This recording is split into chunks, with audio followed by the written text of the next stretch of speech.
Hey, this is Stephen Ament. Welcome to my Exorcism.io series. In the previous episode, we got the isogram exercise from the Ruby track working, all the tests passing, and we submitted our first solution here. In this episode, we're going to take a look at a refactoring and a second option. We're going to wind up with a couple of very concise solutions that I think are really what we're here to learn about.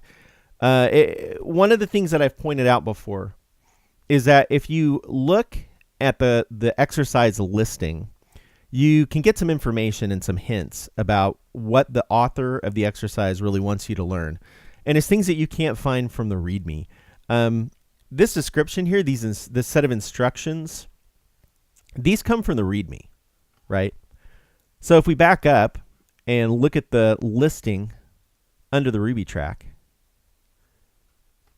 we see some tags that we don't see in the README. Sequences, strings, and, oh, what's this? Regular expressions. So that's a hint that we can use to come up with a solution. Now, we have a regular expression right here.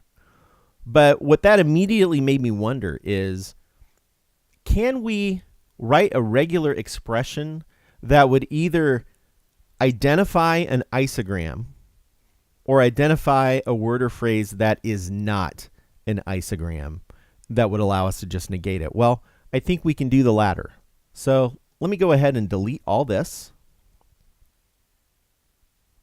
And let's take our string match. And let's see, what would this look like? Well, in order to accomplish this, we're going to need to look at every letter and then use a capture group and then be able to look back and see if we have that again. So what would this be? I want to look at any letter character, and by putting it in parentheses there, we're capturing it. And that can be followed by any number of any other characters, 0 to many, and then it will be followed by what we captured. And so what this will tell us is that we have something that is has a repeating pattern in it, that there are repeating letters. And actually, again, we don't want to use that. We want to use A to Z to know that what we're looking at is letters. We're not looking at numbers. We're not looking at underscores. So again, this will match if any of the letters that are found are repeated with any number of characters in between. So this is the opposite of what we want. We can go ahead and negate it. And I think this is just going to work. Aha, we have 2 failures because we have not downcased. There we go. This works. I'm going to go ahead and submit this as a second solution. And I think we can actually improve this. What could we do to improve this? Well, I see a couple of things. One is that I have this regular expression sitting here. I don't like this sort of thing. It's sort of the same thing as what we call a magic string or a magic number, where there's just a number or a string somewhere in the code being used without any real indication of what it is. So I'd like to give this a name. We could call it, what is it? It's the opposite of an isogram. They referred to it as a pattern word in the README. I don't know that if I'm coming to this file without the context of having just solved it, I don't know that that's going to be immediately apparent to me what that means. What is a pattern word? Why am I looking at a pattern word? What does that have to do with an isogram? So what I would like to do is, let's see, what could we call it? Non-isogram regex. That would work. Or isogram fail regex. Maybe. I don't know. Let's go with that for now. If you have a better name for that, leave it in the comments below. Naming is hard. It's really important too. It's gonna, and again, it's that situation. And this is, to me, this holds true for just what it means to write maintainable code. And so many of the things that we do to make sure our code is quote unquote good. What does it mean to have good code? It means it's code that's easy to change, that in order to make a change in one place, I don't have to make a change in a dozen places.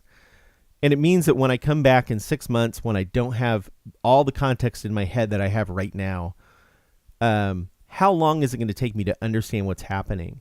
How much work do I have to do just to get everything back in my head of what's happening here, so that I can make the change or addition or deletion that I need to make down the road? So that's why, we give things names. We make things clear. We make things, we do the expected thing or the conventional thing, so that it's not surprising. That's why sometimes when we have a very clever solution, the right thing to do is say, you know what, that's clever, and Ruby lets us be very clever, but maybe it's too clever, because it's going to be that much harder for me to make a change here. And every one of those little things that I have to figure out, or I have to think about, what is this or what's happening here, is one more little Lego to step on or place to stub my toe when I'm just trying to get my work done. And it increases the time and the cognitive strain that it takes. And ultimately, from a business perspective, it increases the cost of owning and maintaining this piece of code. Okay, let me climb down off my soapbox for a second. Because I think there's one more thing that we need to do here. And that's because on this single line, I see two things happening here. We're doing something with the input we've been handed before we're matching on it. And I think what we could do is, I think we should call this normalize. We do this a lot, right? Normalize input. We've done this in other exercises. And let's just do it here. I think it's a good pattern. It makes it clear what we're doing. And while we're at it, our test didn't require this, but it's a good idea to make sure that what you've been handed is actually what you need. String, this helper method, it looks like the class name. Ruby has some of these. And what they do is, it's actually a method. It's not the class name. What this method does is, whatever you hand it, it makes its best attempt to convert it to a string. It can't do it for everything, but these conversion methods are a way of writing assertive code where I'm not having to check my input and ask, is input a string? Because I know it's a string, or it's gonna be an exceptional case, right? And so there'll be some kind of failure that happens if it can't convert it to a string. I really learned this pattern from Avdi Grimm's book, Confident Ruby, which I highly recommend. Okay, I think I like this refactoring, and I'm going to go ahead and push this up as our next solution. And before we go, I want to show you one more thing that I saw somebody do that I thought was clever. So let's look at this other solution. And what I like about it is that it's a good example of taking a step back from the problem and asking if there's a simpler way or just a different way of making the same determination. We implemented a great solution, I think, of using a regex to actually make the determination about the string. But our first solution, we did a lot of work, right? We parsed our string into an array of letters, and then changed that into arrays of occurrences, and then counted them, and then looked at the max, and then compared it to 2. So let's see a simpler way of doing something similar. So we still want our normalized input, if I can spell. We want to take our normalized input, and we still want to scan it just for letters. So we've got our letters here, and let's go ahead and call this letters. We want to save it. And so another way of asking this question is, what we want to know is if the word or phrase is an isogram, then its unique set of letters is going to equal the original set of letters, right? So if we ask this, this should give us the same result. And it works. Anyway, different approach. This one uses an array instead of just like matching the string with a regular expression. But I thought this was a cool solution too. I don't have a super strong opinion on one versus the other. I think I like the regular expression match, but you know, I'm not super strong on that. If you have an opinion one way or the other, go ahead and leave it in the comments. But either way, I'm going to go ahead and submit this as, I think, my last solution here.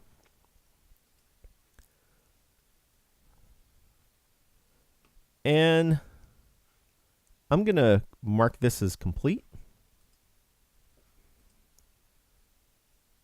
And go on and choose the next exercise.